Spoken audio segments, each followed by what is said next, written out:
Dit is vir my so lekker om vanoggend met professor Pieter Swanepoel te gesels. Nou, hy is daar verbonde aan die Universiteit van Stellenbosch. Professor, baie welkom by Grootplaas.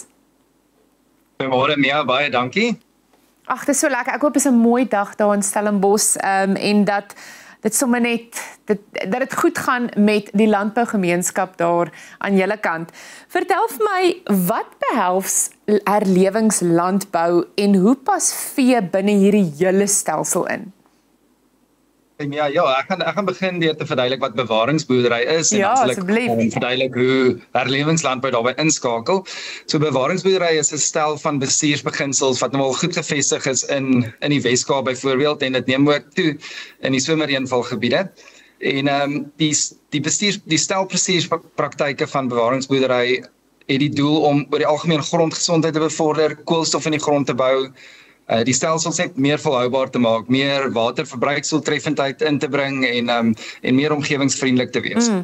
Daar's 3 beginsels van bewaringsboerdery en dis minimum grondversteuring of geen bewerking, handhawing van 'n grondbedekking en dit word gedoen deur oesreste te bewaar of deur dekgewasse byvoorbeeld. En dan ook om diversiteit in die stelsels in te bring deur wisselbou. So in teenstelling met monokulture waar byvoorbeeld mielies op mielies op mielies of koring op koring geproduseer word verskillende gewasse afgewissel in 'n wisselboustelsel. Nou bewaringsboerdery huidiglik maak nog staat op baie sintetiese insette, soos onkruiddoders en pes- en plaagdoders. En dis waar herlewingslandbou inkom. Herlewingslandbou vat bewaringsboerdery een stapie verder, deur van die ekologiese bestuurspraktyke te volg om minder op sintetiese insette staat te maak. So dis nie noodwendig organiese boerdery nie, want dit is moeilik om sonder enige sintetiese insette volhoubaar en hoë produksie te kan handhaaf. Ja. Maar die doel is om dit so ver as moontlik te verminder. En vee bied 'n klomp buigsaamheid binne in die stelsel. En vee gee vir jou geleentheid om die stelsel so te kan ontwerp dat jy dat daar beter sirkulasie van voedingsstowwe in die stelsel is om onkruid beter te kan beheer en siektes beter te kan beheer. So vee is 'n kritiese komponent van herlewingslandbou. En dis die ding wat ek wil vra, is die voordele wat dit inhou, en ek dink spesifiek as ons praat van die voordele wat vee inhou, as dit kom by die verbouing van kontantgewasse, soos koring en canola, daai voordele is groot, en dis noemenswaardig, is ek reg? Ja, nee, dis reg. So die vee in die eerste plek bewei 'n weidingsfase. So die koring, canola en die kontantgewasse word afgewissel met 'n weidingsfase wanneer in stelsels waar vee geïntegreer word. En omdat die weidings heel anders lyk en funksioneer, is hulle nie gasheer van dieselfde siektes wat mens tipies kry op koring en canola of mielies of sojas of enige ander kontantgewas nie. So daai afwisseling, as mens monokultuur of min diversiteit het, dan bou die inoculum, die siektes bou op oor tyd, maar die weidingsfase breek daai siektesiklusse en dan hoef mens minder staat te maak om op landbouchemie om die siektes te kan beheer. So dis 'n groot voordeel. Onkruid net soveel, as 'n klomp geleenthede om in 'n weidingsfase onkruid te kan onderdruk of te beheer. Nog 'n voordeel is risikoverskansing, want die kontantgewasse is gewoonlik toppresteerders in terme van produksiepotensiaal en winsgewendheid in goeie reënvaljare.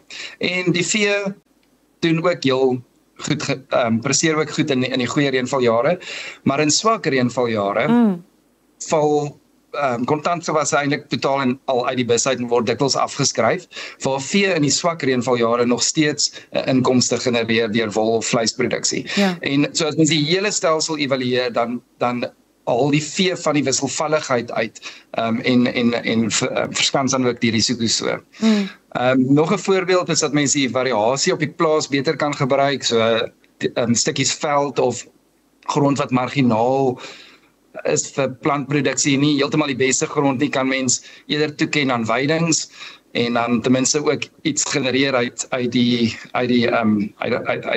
marginale of swakker dele van die plaas ook. daar kom ook 'n klomp buigsaamheid in die bestuurspraktyke in, byvoorbeeld om arbeid in stelsels waar vee geïntegreer is kan beter deur die jaar versprei word, waar dit beperk word in die groeifase van gewasse. En dan 'n baie belangrike voorbeeld van die voordele van vee in die stelsels is dat dit grondgesondheid bevorder. Daar is 'n klomp voordele aan die plant wat bewei word, dan is daar van die wortels wat afbreek en dit dra by tot die grond koolstof, een van die belangrikste aanwysers van gesonde grond. En die sirkulasie van mis en urine is ook meer vir is ook baie goed vir plantproduksie. So in stelsels waar vee is die voedingsstofsirkulering van die weidings na die volgende jaar se kontantgewas ook belangrik.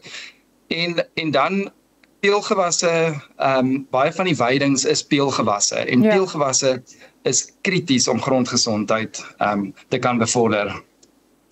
Omdat hulle peelgewasse het 'n hoë kwaliteit en daar's 'n klomp voordele aan peelgewasse, veral ook so omdat ons beperkte peelgrane het of 'n beperkte mark vir peelgrane, maar daar is 'n klomp peelgewasweidings beskikbaar op die mark. Ja, dit is die ding, ek het al gehoor dat as dit by grondgesondheid kom, dat hierdie peelgewasse regtig 'n belangrike rol speel. En nou aan die ander kant wil ek sê, mense hoor mense sê altyd dat vee het 'n swaar impak op die omgewing, as gevolg van seker maar hulle grootte en so. Wat is daai werklike impak wat vee op die onmiddellike omgewing het? As mens nou 'n paar sommer net kan noem en uitlig.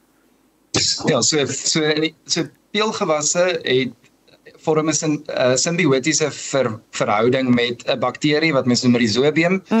En deur die verhouding is daar stikstof wat uit die lug uit opgeneem word, wat andersins nie beskikbaar is vir plantproduksie of vir diere nie. Die peelgewasse en die Rhizobium neem die stikstof op en skakel dit om na 'n plantbeskikbare vorm van stikstof.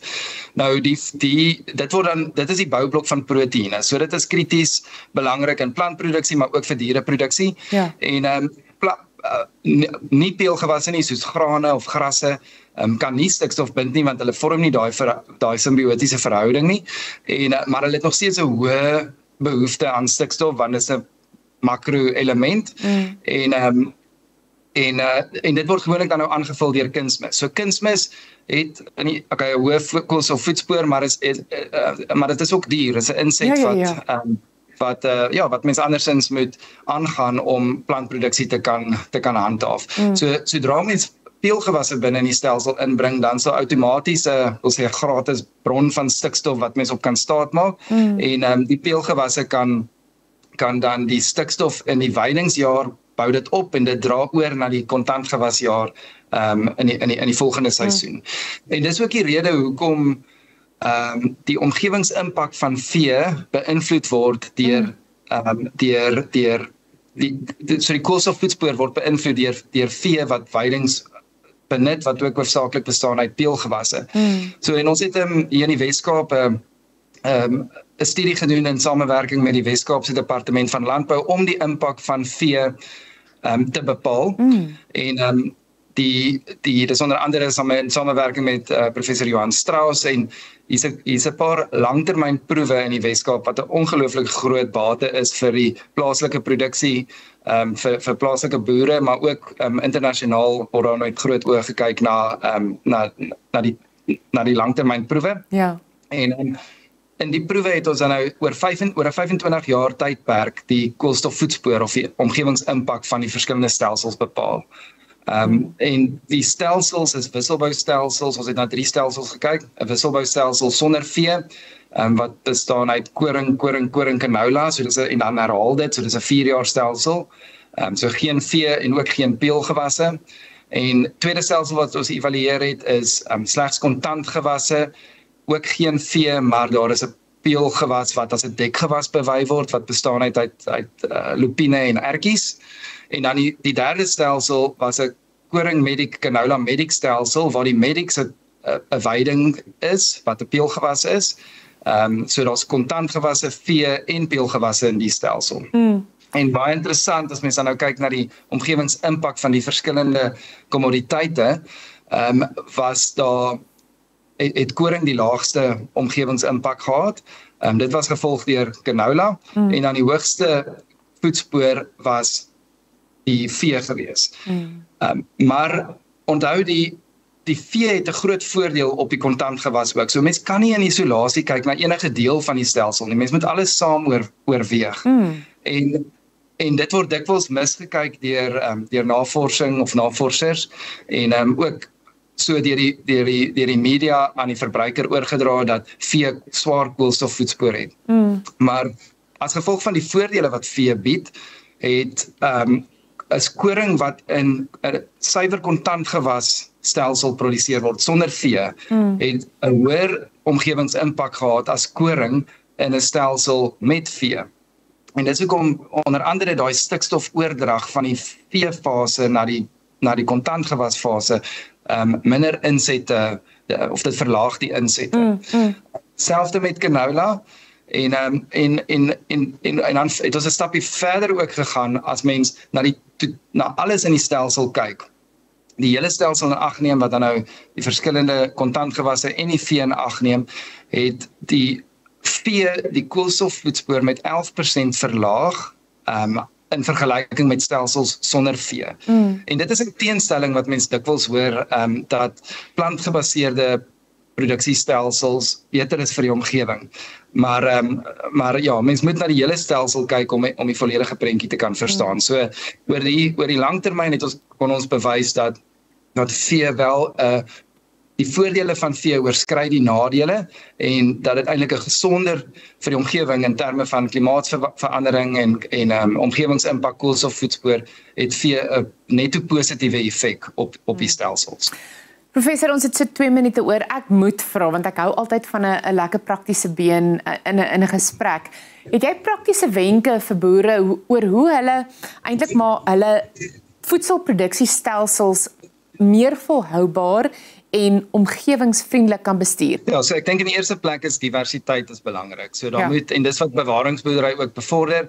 So en diversiteit is nie net klomp verskillende gewasse of plante wat in 'n stelsel geproduseer word nie, maar ook diverse bestuurspraktyke. So verskillende bronne van stikstof kan gebruik word as 'n voorbeeld of verskillende maniere om die plante te vestig of plantpopulasies, 'n klomp agronomiese praktyke. So oor die algemeen is diversiteit seker een van die belangrikste doelwitte wat 'n boer kan volg om grondgesondheid te verbeter en volhoubaarheid te kan verseker. Professor, dit is regtig die lekkerste wenke.